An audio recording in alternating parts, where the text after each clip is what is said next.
And there's a gorgeous statue in the middle of the room of a young woman made completely of crystal, I explained to a rapt Dalton and a fretful Fiona as we sat around the kitchen table in Fiona's house. I actually didn't know what the statue was made of, but it looked like glass or crystal.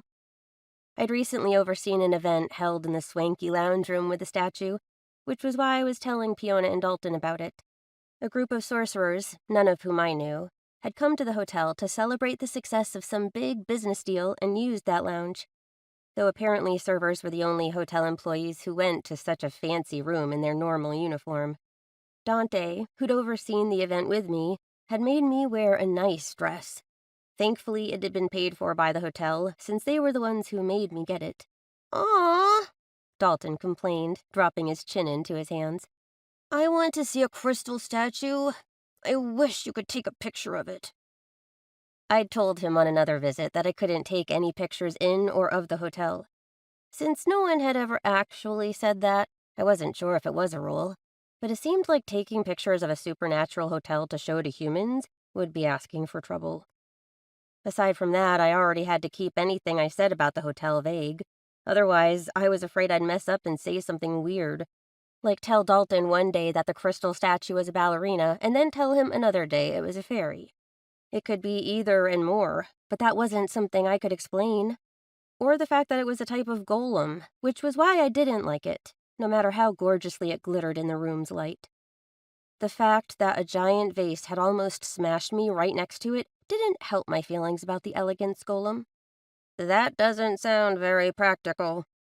Fiona unfolded and refolded her hands upon the table, as though just thinking about the statue made her antsy, which it probably did. "What if something happened to it? Any guest could make a mistake and break a piece off. Or shatter the whole thing. Or a teenager might graffiti it. Do they have insurance on it?" I withheld my sigh.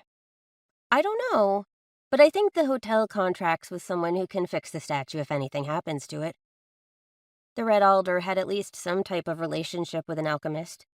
They'd come to the hotel to check up on its messenger and security golems after both had behaved oddly during the Celestial Guardian conference.